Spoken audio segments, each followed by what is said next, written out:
Hi, I'm Dr. Robert Selig. In today's talk, we're going to talk about the call of copper. Why copper? Because copper is the most dysregulated metal in all of human physiology. And when I say dysregulation, that can indicate a copper deficiency, that can indicate a copper overload, or just simply bio-unavailable copper, which means copper is present, but it can't be utilized because it has to be bound most commonly to ceruloplasmin. So we'll talk about that. But why is copper such an issue today? That should be the pressing questions we should be asking.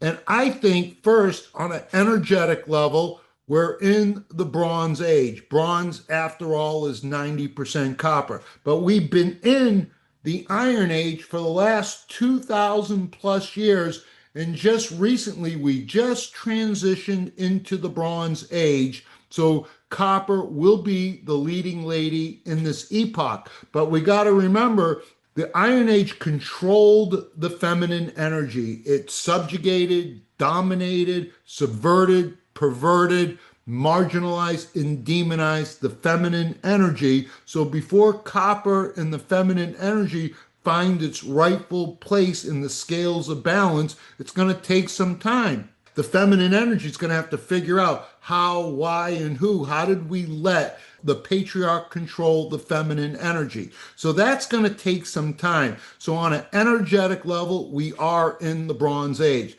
Secondly, we're running our water through copper piping. And this ionic copper, it bypasses digestion, so it's not going through the intestines, it's not going through the liver, it's going directly into the blood, into the organs, glands, and tissues, increasing the free ionic copper.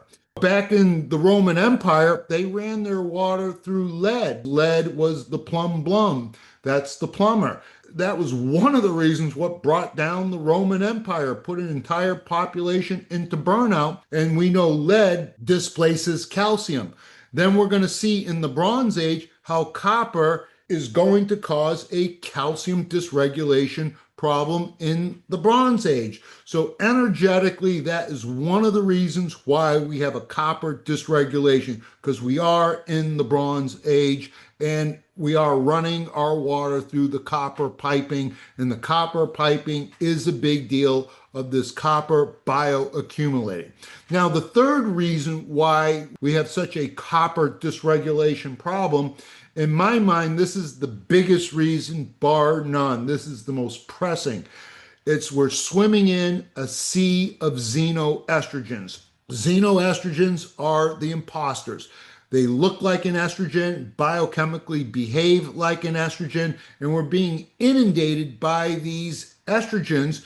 And these fake estrogens are bioaccumulating. That's your atrazines, your glyphosates, it's the pesticide industry, cosmetic industry, the food industry, and all these xenoestrogens are getting into us. Some we're taking willingly, like birth control and hormone replacement. Some we don't even know we're taking, the water and the plastics and the spraying of our food. So we are being inundated with the xenoestrogens, and that keeps the total estrogens high, creating a estrogen dominant population.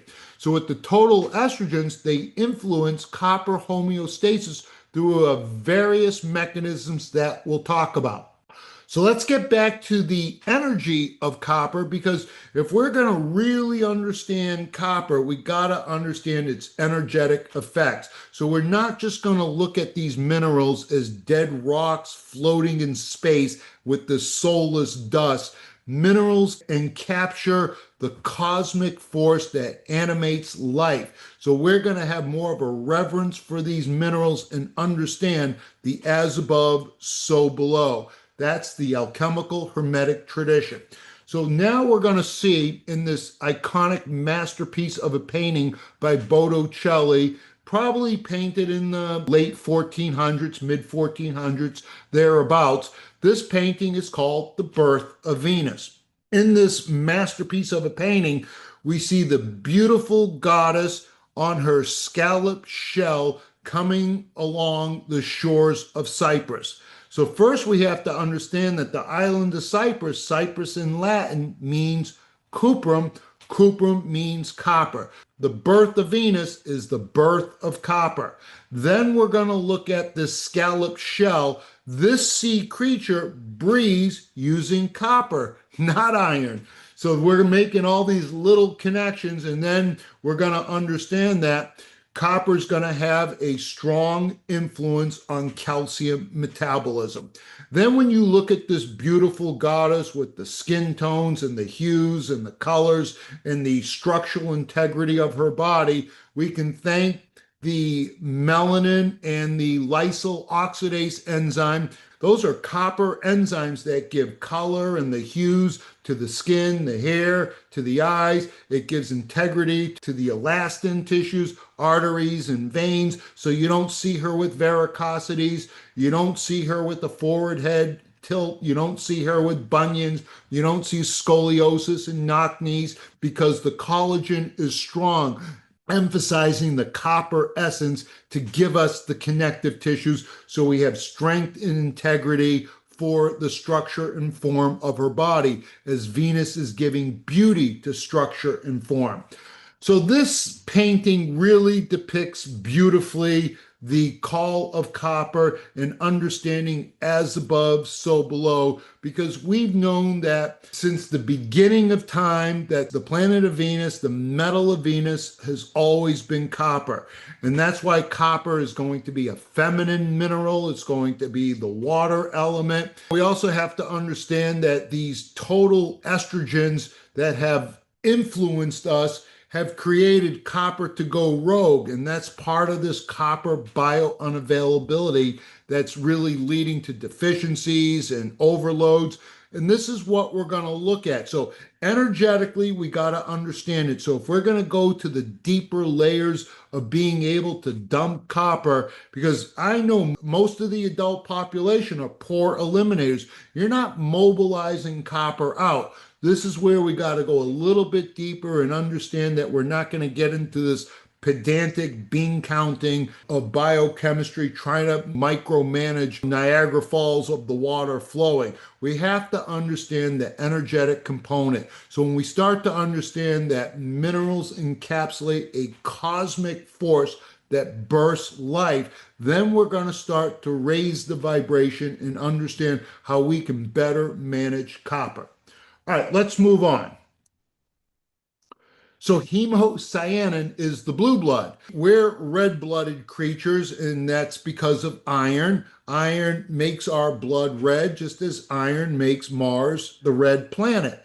And then we know chlorophyll is the green blood, and that's because of magnesium. So we know that the arteries are going to be ruled by Mars, the veins are going to be ruled by Venus, and the capillaries where the exchange happens is ruled by the sun. But it's the blue blood that we're talking about. And when we look at these amazing sea creatures like the horseshoe crab, medical science will play Dracula and drain the hell out of these blue-blooded creatures and use it for their medical science, for drug testing and vaccine testing and equipment testing, because the blood property of these blue-blooded creatures, the blue-blooded creatures, they're antibacterial, antimicrobial, antiparasitic. So they have amazing features in this blue blood, which is why the horseshoe crab has survived the ice ages. It's been around for 450 million years, outliving many species, because this blue blood gives it an immune system so it can adapt to the changing environments and to deal with the stresses of life that it is being afflicted with. So the horseshoe crab is pretty amazing, and they make a lot of money just draining the blood. After they drain them of their blood, they throw them back into the ocean, and they end up dying because they become weak. You've just took their life force out of them. Then when you look at the octopus, even the name octopus is a reference to the female genitalia. 8 is the octagon, and so 8, sideways 8 is infinity, and we see that the feminine energy keeps the cycles of life through life and death going. It's part of that procreation of the female energy. And so we start to understand that this blue blood is powerful. But the keynote I want you to take away from is understanding that copper's love affair with oxygen. So that is a big key note because we're going to understand copper's involvement in redox chemistry that really is a powerful force. So understanding copper loves oxygen, copper loves aerobic metabolism. So even the fluidic nature of these copper blue-blooded creatures connects to the water element. So that really is a big deal. All right, let's move on. The genius Dr. Paul Eck, the father of mineral balancing, said copper is a feminine mineral because of its critical importance for women's reproductive health. He also said it's a very emotional mineral because of its effect on the sex hormones in our brain chemistry. So he was absolutely right about copper. But I'm taking it a step further and saying that copper has everything to do with the feminine archetypal energy, as after all, it is the metal of Venus since the beginning of time. You can go to any country on the planet and you may not speak the language, but if you see the Venus symbol, you know you're going into a woman's bathroom. If you see the Mars symbol, you know you're entering into a men's bathroom.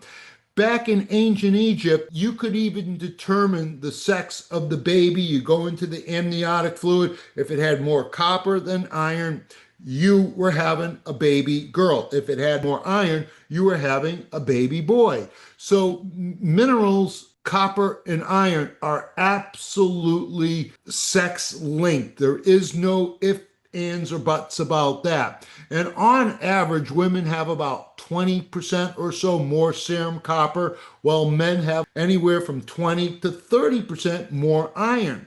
So this is some of the energy that we're starting to look at. So women are from Venus, men are from Mars. The nutrient metals are absolutely sex-linked signatures of the planet.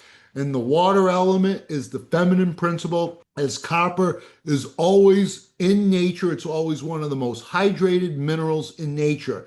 And that water element rules the kidneys, rules the urinogenital system, and it rules all the mucous membranes. Copper just has that love affair of oxygen, and after all, water is 89% oxygen. What's never discussed in healing circles and mineral balancing is how much copper is present in the female sexual organs. That becomes a big deal. So we're going to understand the sexual energy, the repression and the perversion of sexual energy, spin copper more to the venereal side, and we want to understand that we want to venerate copper. So when you look at Venus, the root, it's either going to be venerated or it becomes venereal. When you look at the symbol, the circle represents spirit. The circle is the symbol of the sun, but it represents spirit, and the cross represents matter. In the Venetian energy, we see the spirit is elevated above matter. That's the venerated portion of the Venus love, because when we think of Venus, it's love, it's sex, it's relationships, it's beauty, it's artistic expression, music and art. It's all that energy of its divine feminine energy. So we want to get a better feel for the copper essence, and to do that, we have to reflect on the primal principle of copper, which would be Venus, and the Venus primal principles are sex, love, relationships as the big themes, and all the beauty themes and all the artistic expressions. So that's the energy we're looking at. All right, let's move on. Now, I'm not going to get into a whole manifold discussion of the periodic table, although I would like to, but we'll save that for another day and time. But just put your attention to the gold, silver, and copper.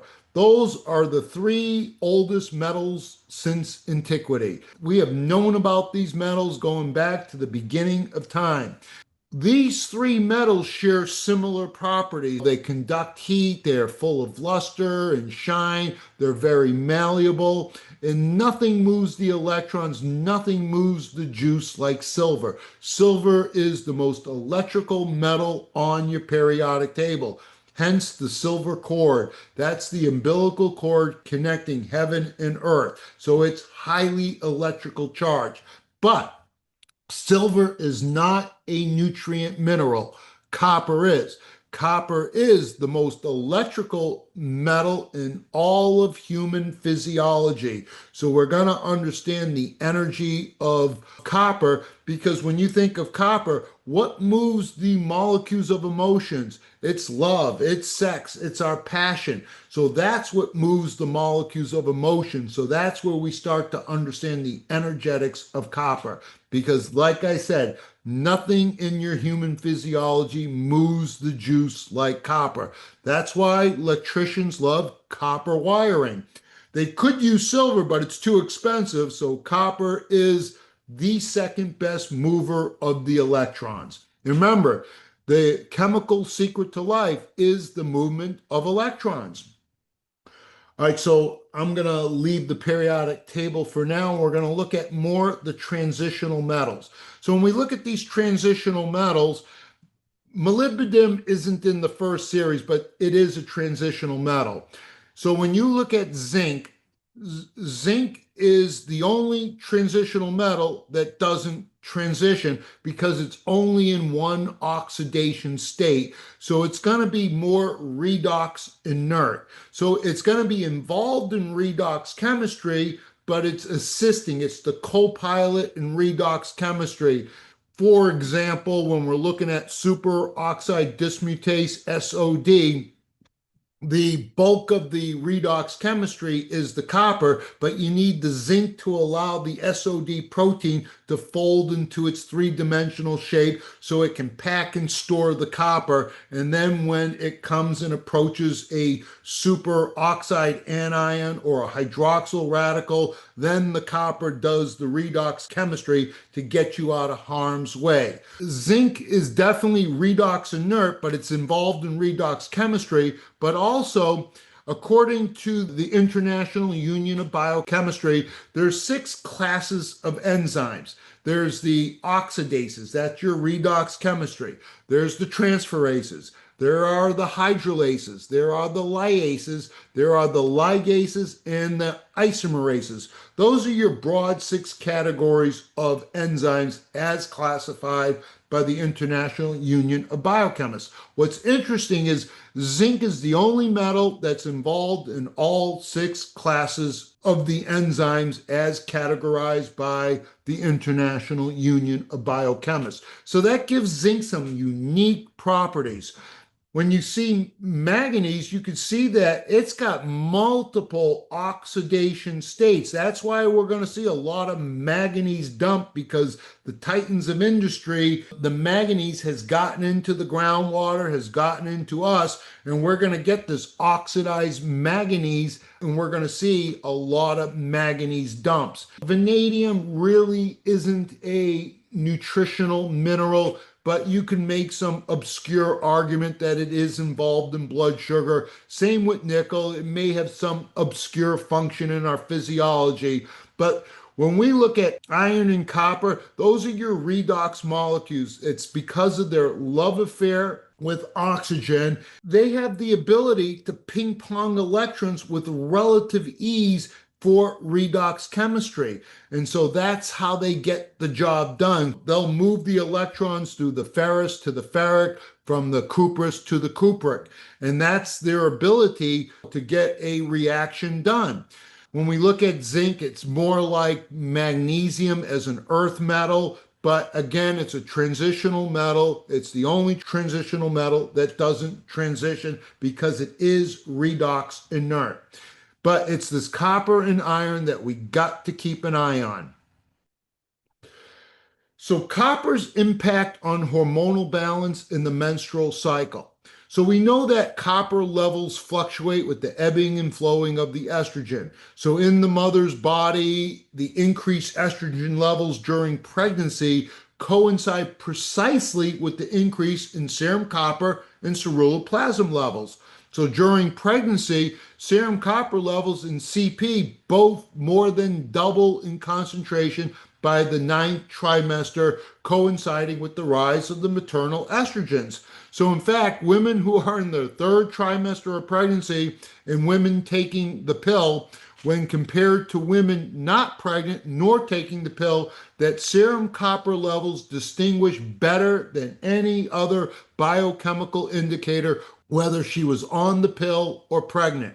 So, in other words, solely from serum copper concentrations, you could determine better than any other biochemical marker to pick out those women who are either pregnant or on birth control or hormone replacement therapy. And no other substance in blood distinguish these categories as well as copper. So indicating that copper is dynamic role in reproduction and the estrogens is paramount to understand.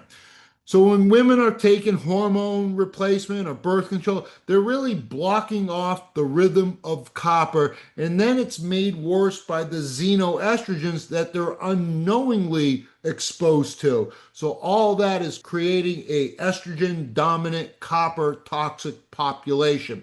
All of this copper retention is characterized by permanent high levels of copper that correspond to the high levels of estrogen. So this is where we see in the female cycle around ovulation is the highest peak of estrogen. At the highest peak of estrogen is the highest peak of copper. Then for the progesterone cycle to kick in, the copper has to come down. So if the copper comes down, then the magnesium, the zinc, and the B6 and selenium can kick in to modulate and regulate the progesterone cycle. But in a copper overload, you're going to block the zinc, you're going to block the magnesium, you're going to oxidize the B6, and then that progesterone cycle doesn't kick in. And so this is the importance of understanding these relationships because we are a estrogen dominant population. In normal physiology, you want the estrogens for puberty, and so we can develop sexual characteristics for brain health, bone health, and all that good stuff. But the excess estrogens are promoting the total copper load to be high. Excess estrogens promote all sorts of growth. What type of growth?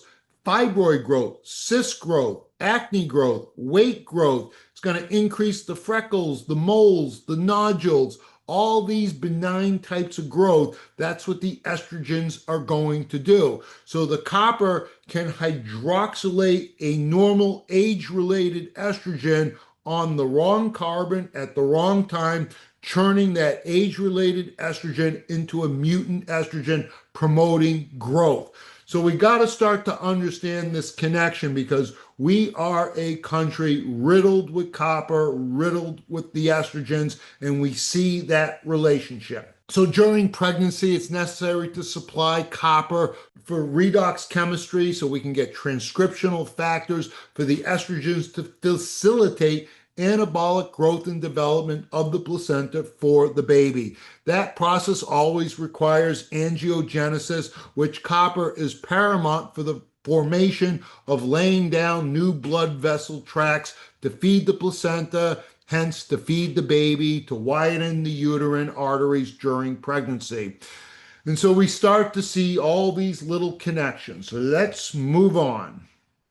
Now, I want to talk a little bit about ceruloplasmin because ceruloplasmin is an extremely complex, interesting enzyme, and it's made up about 1,041 amino acids. Putting that into perspective, insulin's about 51 amino acids, growth hormones about 350 or so amino acids. But ceruloplasmin has three main functions.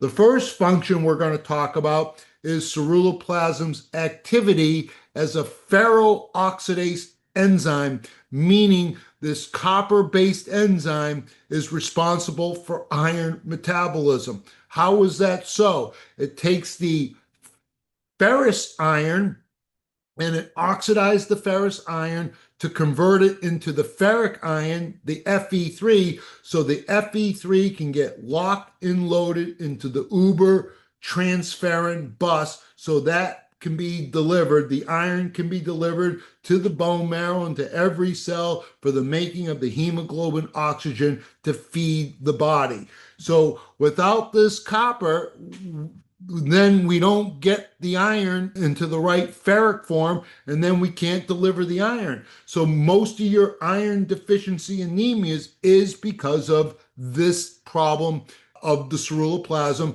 not converting the ferrous into the ferric. So that becomes a big deal because we have a country plagued with iron deficiency anemia, and this is your number one cause.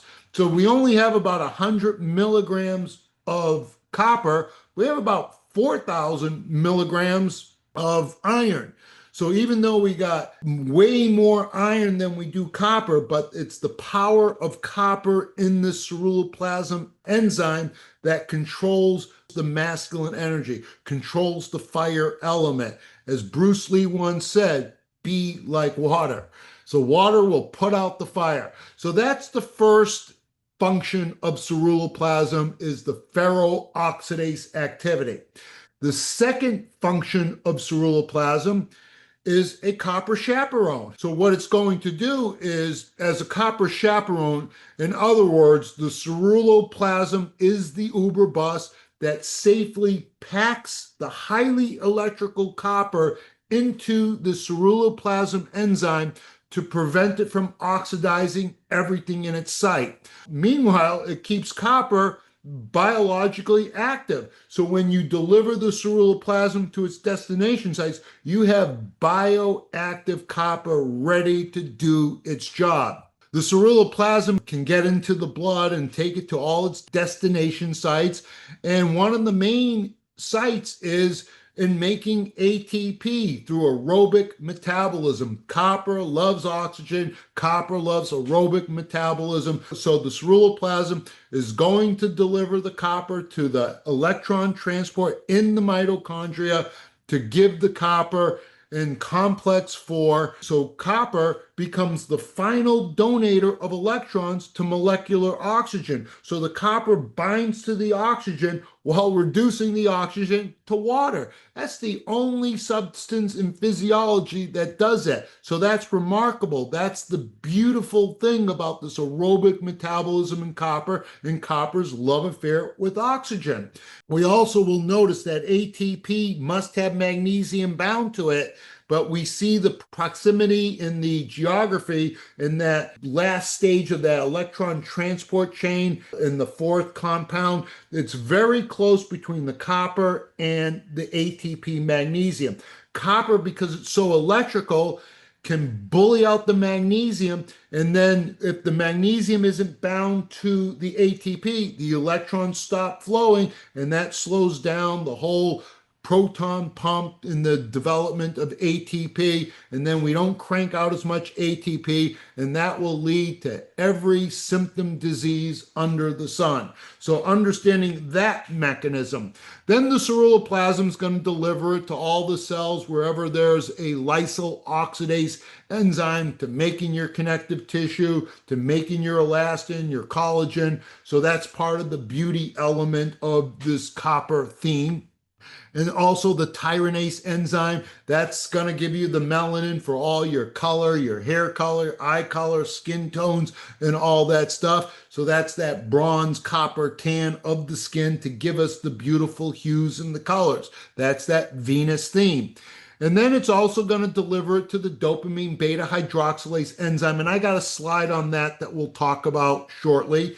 It's also going to deliver, ceruloplasmin is going to deliver the copper to the MAO and the DAO enzymes. That's your monoamine oxidase enzymes, diamine oxidase enzyme systems, to break down the histamines and the serotonin and your catecholamines of dopamine and adrenaline. You got to be able to break that stuff down so it doesn't bioaccumulate. So copper is key in that.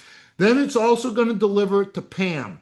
Not the spray for our pans. It has nothing to do with that PAM. PAM is a peptidyl glycine amidating monooxygenase enzyme. That's a mouthful, but simply put, it's working with the peptide hormones like insulin, like LSH, like FH. So it's involved in a lot in the sex hormones of regulating that menstrual cycle. So those aren't the only peptide hormones. There's many, but off the top of my head, those are the three that come to mind. But it basically cleaves off some of the chemistry to take an immature peptide hormone and to make it mature so it's active. And that's PAM. So that's some of the function of ceruloplasmin, of taking it to its destination sites as a copper chaperone. So it has the ferroxidase activity controlling the iron. It's a copper chaperone. And its third function is it's a acute phase reactant. What does that mean? In times of stress, of inflammation, of infection, of disease, it's going to go high. During pregnancy, it's going to go high. So any stress on the body, ceruloplasmin is going to go high. It's very similar, ceruloplasmin, as an acute phase reactant, very similar to CRP, C-reactive protein, and ferritin. Those always go high when the body is under infection or stress or this or that. So ceruloplasmin is a big deal. So we have to understand, in a copper overload, because of an estrogen dominant, we're producing a lot of these free ions of copper.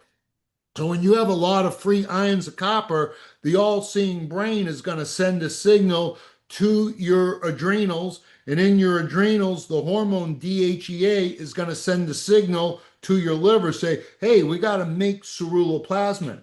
And that ceruloplasmin has to keep up with the free ions of copper, because you can't have copper just floating around, as it will oxidize everything in its path because it is electrical. The increased levels of copper increase the demand for CP, so it can bind it and prevent it from behaving like a toxic metal when single and free.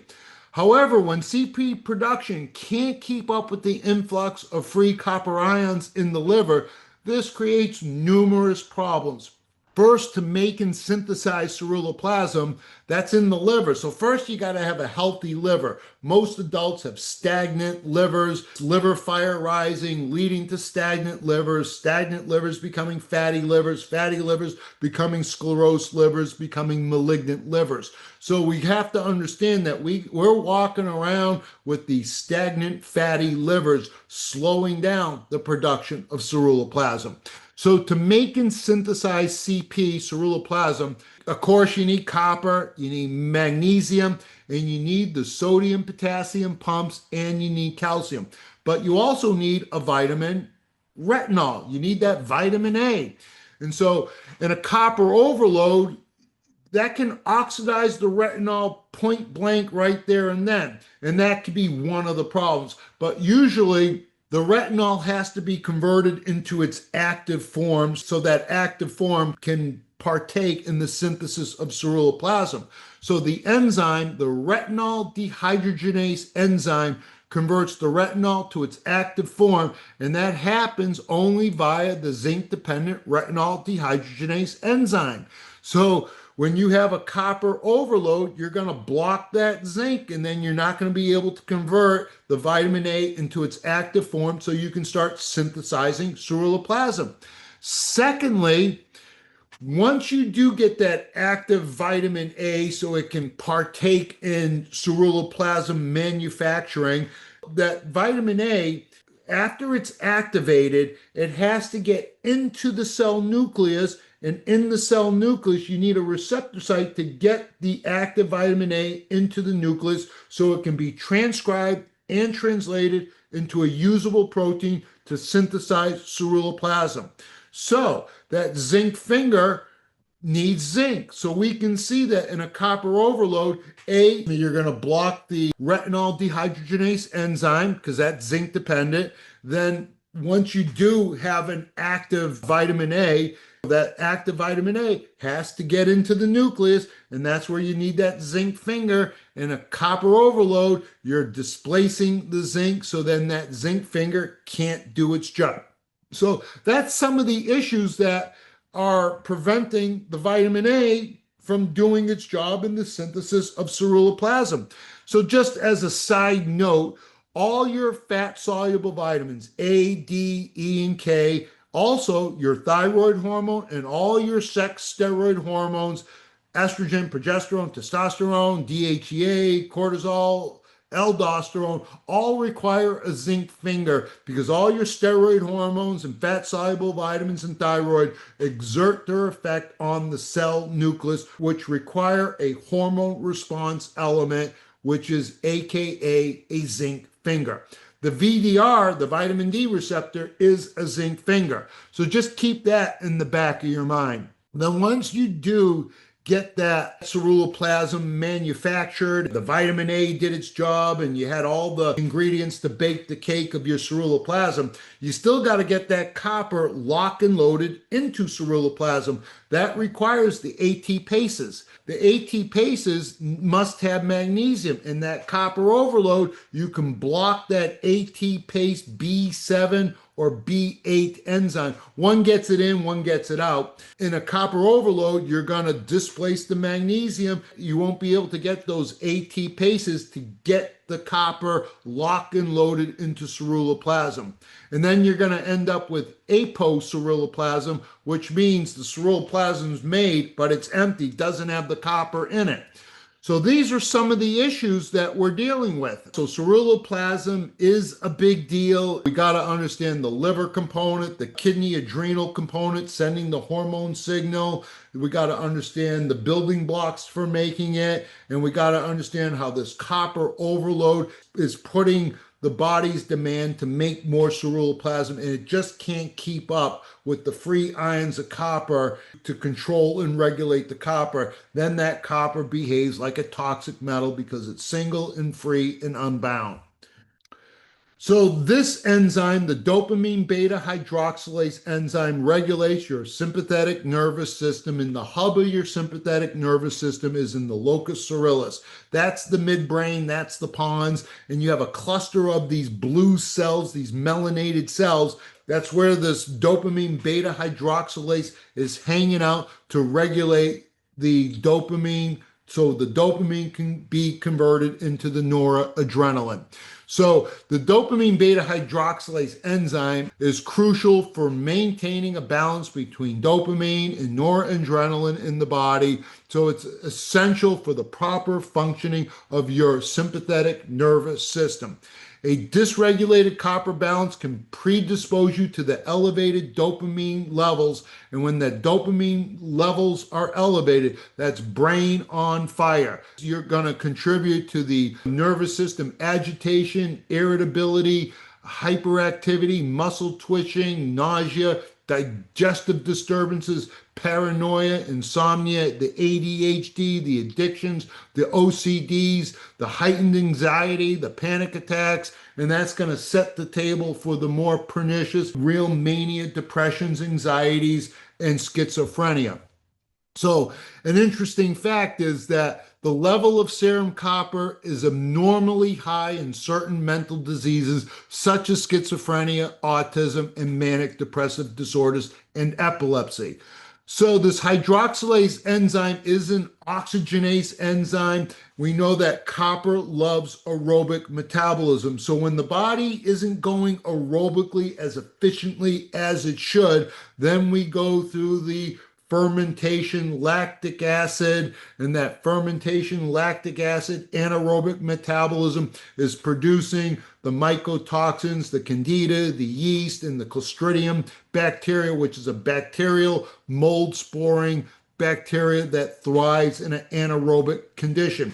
So we know when we're looking at the organic acid test, high arabinose, high tartaric acid, high clostridium, and we see that all day long in the autistic population. We see that all day long in our elder population with the brain diseases and the senility and the Parkinson's and stuff like that. So if this enzyme isn't working in the basal ganglia, there is your Parkinson's. So we have to be able to balance out your sympathetic nervous system by regulating the dopamine and the noradrenaline so we have a good balance, because we're going to go through these ways where the dopamine is high, and when that dopamine is high, brain on fire, nervous system agitation, all that stuff. Then the dopamine will crash and then we'll get surges of adrenaline. The surges of adrenaline, there's the anxiety, there's the panic, there's the temper tantrums, there's the belligerence and the anger and just going crazy because we're dysregulated in this enzyme. So we know that the candida blocks this enzyme when we're going more anaerobic through sugar metabolism, breaking down into the ATP, and then the Clostridium knock this out. And then if we have a copper overload and a copper dysregulation, we're not getting the copper to do this enzyme's job, and it creates a mess. And this is a big, big problem. So what happens is copper in the cuprous state is going to, copper loves that oxygen, so it's bringing the oxygen to this enzyme. It's bringing a proton. A proton is a hydrogen. Remember, hydrogen has one proton, so it's bringing the proton, the hydrogen, and that's the OH. That's your hydroxyl group. That hydroxyl group, that OH, will bind to the dopamine on the specific carbon, churning the dopamine into norepinephrine. So as the copper brings the oxygen and the hydrogen, it also loses an electron. When copper 1 loses the electron, then copper becomes more positive because an electron is negative. So you're losing a negative, so you're going to become more positive, and that's the copper 2. Then we got to keep this cycle going 24/7, and so that copper has to get recycled, and that's where we see vitamin C is acting. Typically, we think vitamin C is a antioxidant, but here it's acting as a pro-oxidant. It's giving back the oxygen, it's giving back the hydrogen, it's giving back the electron. So as it gives the electron, it's making it more negative because electrons are negative. So we go from the copper 2, which is more positive, to the copper 1, which is less positive. And this cycle is going on all day long, but just understand these anaerobic type of things, the candidas, the yeast, the mycotoxins, the Clostridium, knock this out. If our ceruloplasmin can't deliver this to the locus coeruleus to regulate our sympathetic nervous system, then this will knock it out. So this is a big deal. So we have normal male copper timelines, normal female copper timelines. At the body, when you go through puberty, copper is going to go up, but then it comes back to baseline. For a woman, they get their periods. It may go up during the puberty, then it comes back to baseline. And then during pregnancies, it's going to go up, then it comes back to baseline. The body can handle normal copper loads in a perfect world. The problem is, when we're swimming in the sea of xenoestrogens, that's causing the copper timeline to keep going up every decade. The estrogens bioaccumulate, the copper in its unavailable form bioaccumulate, and that creates a horrific problem because each decade of life, it's getting worse and worse.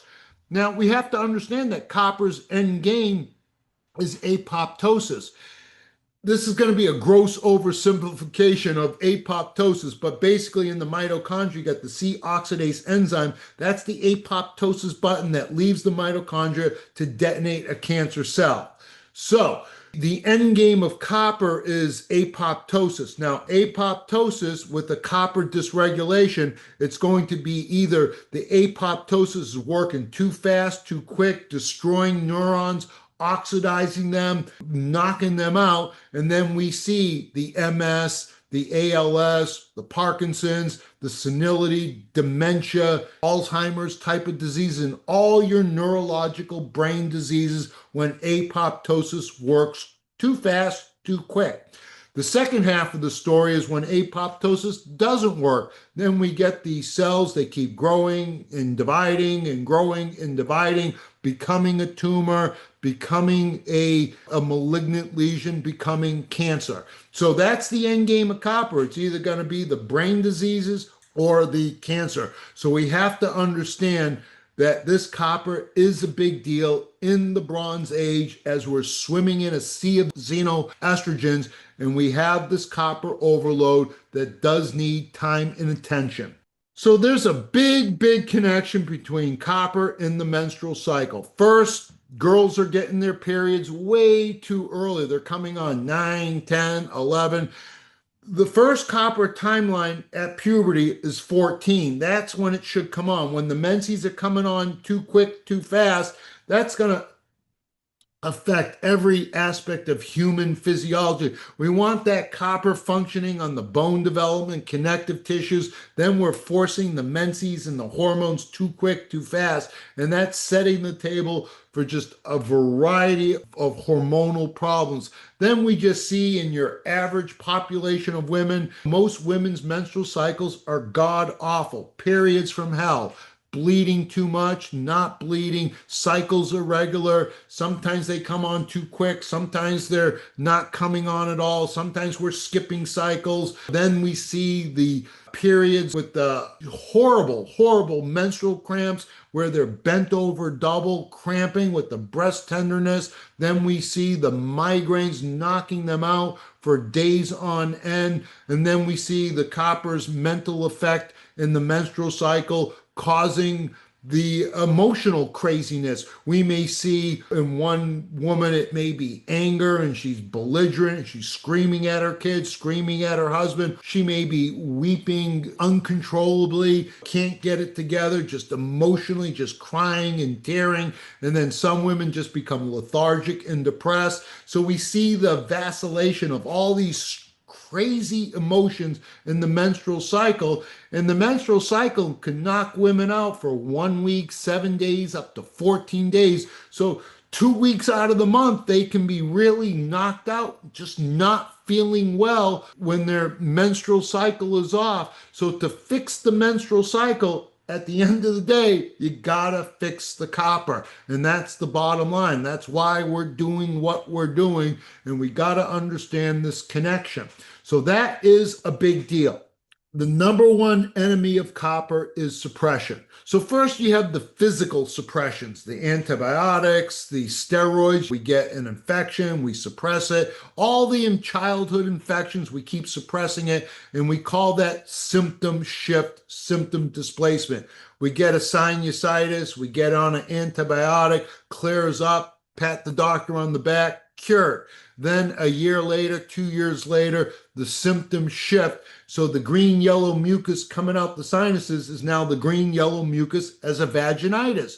And so we suppress the eczema with the creams and the lotions and potions. Then the asthma goes deeper into the body. Now it's an asthma. So these are the suppressions, but the biggest suppression are the emotional suppressions, because copper is that red hot theme of love, sex, passion, relationships. It's our artistic expression. So when the copper themes get suppressed or perverted, they get layered into the minefield of the psyche, leaving these indelible imprints into our mind, and that gets delegated into the shadow, and that shadow is holding a charge of these emotional hits. Maybe we were sexually abused as a child. Maybe we were in inappropriate relationships. Maybe we had the guilt and the shame and the complexes where we were chronically masturbating. Maybe we had precocious puberty and we're hooked on pornography. We're hooked on Hollywood themes of love and sex. We're suppressing the emotional energy of love, sex, relationship. Maybe your parents wanted you to become a lawyer or a doctor, but yet you wanted to be a pianist. And so they suppressed you from your artistic outlet, forced you to go to the academic stuff, and then you have this anger and this bitterness, and you lost your artistic expression. Then you have mother themes and father themes. So as we're going through our healing, we may hit that layer where we're starting to see these emotional layers of our mother issues, of our father issues, of our sexual guilt complexes. Those are big things, because nothing moves the electrons like copper, especially with the red hot themes of love and sex. So all these suppressed emotions hold that charge.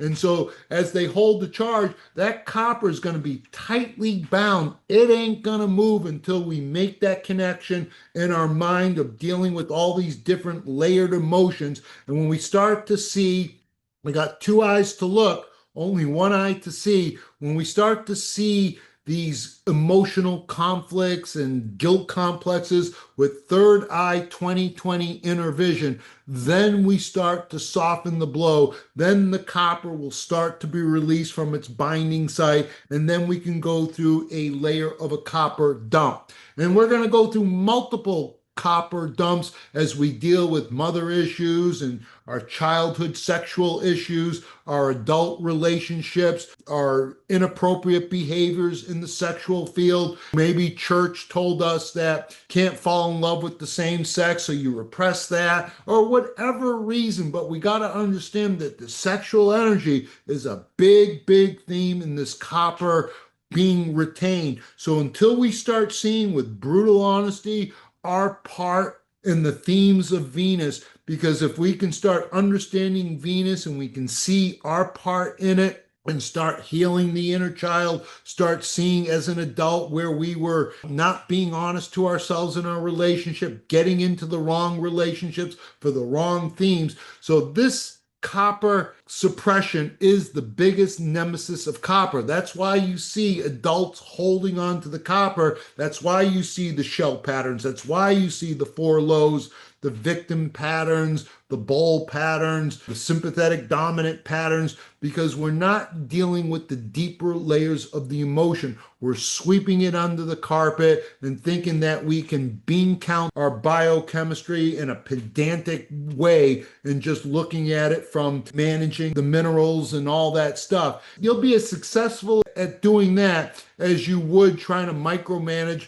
Niagara Falls and all the water, trying to direct the water from the fall. So it doesn't work. We got to start understanding after you've hit plateaus after a couple years in mineral balancing, you're going to hit the plateau. That's where you got to put on the hard hat and the boots and start doing the emotional homework. And as we're doing it, we're going to have healing reactions, emotional retracing. We're going to go through all that stuff. That's where we need energy-based remedies to help us weather the storms as we're dealing with a mother issue, as we're dealing with our sexual perversion, or we're dealing with our sexual repression, or we've stifled our artistic expression. And so as we're stuck, we come in with a homeopathic remedy, energy, vibration, frequency, to open up the energetic pathways so we can start seeing the layers that have been building up from the womb to the tomb. These emotional layers are building up. To release that copper, you got to start looking at all these buried traumas, and then we'll start layering these copper dumps. So with a Mercury dump, Mercury is communication. When we're not speaking our truth, Mercury will speak it for you and it will bioaccumulate, typically in the throat chakra, in the thyroid. And then we have to deal with understanding how these metals, they're signatures of the planets. And so this is that as above, so below. So we want to understand Mercury. We're going to look at the planet Mercury of communication. We want to understand iron. We're looking at Mars. So we want to understand magnesium. We're looking at the sun. We want to understand calcium. We're looking at Saturn. And with copper, we're absolutely looking at the themes of Venus. So each day of the week corresponds to a planet. Monday is the moon. Tuesday, what do we do on Tuesdays? Vote on Tuesdays. Presidential speeches on Tuesday. 9/11 on Tuesday. The National Broadcasting System ring the alarm bells on one Tuesday out of the month. The emergency broadcasting system hits the alarm bells. So that's all 911 fire Mars energy on Tuesday. And so Wednesday is Mercury, Thursday is Jupiter. Jupiter is the liver, it's growth and expansion. And of course, Thanksgiving is on Thursday, on that Jupiter day, and that growth and expansion as we're gorging ourselves on our meals on that Thursday.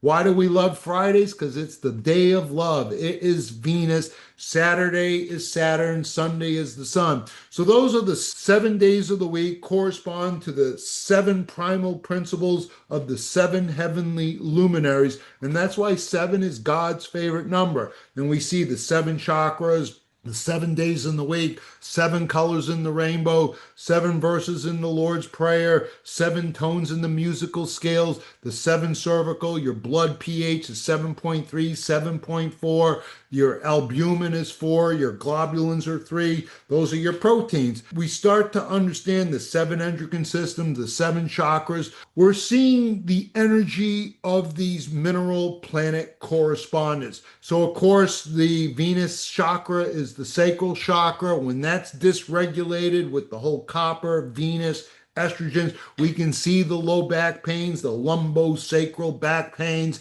We can see it regulates the whole kidney, urogenital system. So this is a big deal. So everything happening in 7 year cycles. The moment you take your first breath, you're in a double moon. And then when you hit your seventh birthday, you're now in a Mercury cycle. And then when you hit your 14th birthday, you are in your first Venus copper timeline. That's when puberty should come on. That's when you see teenagers starting to be questioned, sex, and there's a lot of conflict in this area in this generation. There's a lot of gender dysmorphia. There's a lot of conflicts with love and sex, and we have no real teachers teaching us about Venus energy. So this is the Venus copper timeline. Then we're going to go through 3 7 year sun cycles. We have a sunrise, midday sun, then the sun sets. That's 3 7 year cycles for a 21 year cycle. Then at 42 to 48, you're in your Mars cycle. Then you're going to go into a Jupiter cycle, 49 to 55. And as soon as you turn 56, you're going into your Saturn cycle. I'm 62 right now, so I'm at the tail end of my Saturn cycle. Saturn rules bones, teeth, skin, and spleen. In my Saturn cycle, I've broken 2 bones, lost 1 tooth. So this has been a tough cycle for me. When I turn 63 in January, I go into my second moon cycle. Then you're going to go into a second Mercury cycle. And then when you're 77 to 83, you're in your final Venus cycle. And this is where my dad in the nursing home, we saw the perverted Venus energy where he's inappropriately flirting with the nurses and he's on these dating sites and Asian dating sites. And good thing he didn't have my credit card because I would have been broke. But we saw that he didn't deal with this Venus energy when he was healthy. And now we saw the real perverted Venus cycle in his senior years at the nursing home. So the kidneys, when we think of the function of the kidneys, acid base balance. That's the carbonic acid. When carbonic acid goes to the kidneys, that gives you the whole bicarbonate buffering system. That's your number one buffering system. To make that carbonic acid, you got to have zinc. In a copper overload, you block the zinc. And that's why everyone has on their blood test high anion gaps, low CO2 across the board. We're too acidic. And we got to understand the carbonic acid is a big, big player for that acid base balance. And a copper overload, you're blocking the zinc. Water balance, sodium, aldosterone, the estrogens, big, big player. The electrolytes, all your minerals are regulated via the kidney. So the kidneys decide at the end of the day what they're going to be dumping into the urine, what they're going to be reabsorbing. So we absolutely got to understand the kidney adrenal complex because that is a big, big player in the electrolyte balance. Toxin removal. When you're actively dumping heavy metals, you gotta hit the saunas because your third kidney is your skin. You do not want toxic metals going into the kidneys. It will fibrose and scar them like no tomorrow, damaging the whole filtration right. And when the kidneys are impeded, everything in the body won't work. The liver can take a beating, the kidneys cannot. When you're actively dumping metals, you gotta hit the binders, you gotta hit the saunas. Blood pressure control, low sodium, low potassium, low blood pressure, high sodium, high potassium, high blood pressure. They're both wrong. So understanding how the blood pressure is absolutely regulated via the kidney adrenal complex. And that's the Jing, that's a treasure in Chinese medicine. erythropoietin. The kidneys make erythropoietin so you can make red blood cells in the marrow. This hormone stimulates the bone marrow to make red blood cells. And that was part of, I think, the Lance Armstrong blood doping controversy. Vitamin D metabolism, huge in vitamin D. We know that vitamin D has to get hydroxylated in the liver on the 25th carbon. In the kidneys, it's going to get hydroxylated by the hydroxylase magnesium dependent enzyme on the first carbon to give you 125 dihydrocholecalciferol, which is your active vitamin D. Remember that active vitamin D still needs that zinc finger to get it into the nucleus so it can be transcribed and translated into a usable protein. I'm using copper as a tissue salt. Sometimes you give 2 milligrams of copper, that can make someone go batshit crazy, but you know they have a strong need for copper. So we can come in with copper in a tissue salt, and that will absolutely affect copper metabolism in an amazing way. I've had a family of kids, 3 children, all rock bottom zinc. I think one of the kids was zinc was at a 5, one was at a 7, one was at an 8. And if I gave them zinc, they would get nauseous, their tummies would tighten up and cramp up. They'd want to puke. I couldn't even put them on zinc. So I put them on the tissue salt zinc chloride. And that zinc chloride, on a year of mineral balancing, of really tissue salt balancing, I saw their zinc go from a 5 to an 8. I saw one of the kids, their zinc got up to 11. And that happened without giving crude doses of zinc, but just giving the zinc tissue salt. I saw in the course of the year, the zinc really rise up. Absolutely beautiful. When we run into the fork in the road and we hit the speed bumps, we can't give the zinc. We can use zinc and copper beautifully. Sodium sulfate is a beautiful tissue salt. Of course, that's Taurus. So I'm out of time, but if there is strong interest and I see you guys saying, hey, I want to learn about this, I will put on a webinar or make a video, time permitting. I'll teach you how to use some of these great homeopathic remedies, because when we're talking urogenital, we have 100 homeopathic remedies, but I'm looking at some of the homeopathic remedies that encapsulate the copper essence, like the sepia fish. It breathes using copper. It is a wonderful remedy for women's hormones. Never well since birth control, never well since delivering a baby. Pulsatilla is the tears of Venus. And this is another amazing hormonal remedy for women. So I use these 2 remedies all day long. Staphysagria, this is for the real ugly hits that we take, the rapes, the bad marriages, the abusive marriages. And Staphysagria is the beautiful plant. And sometimes we need a beautiful remedy to deal with the ugliness of life. And we'll talk about these homeopathic remedies. We'll talk about menarinum, that's potentized gonorrhea, that is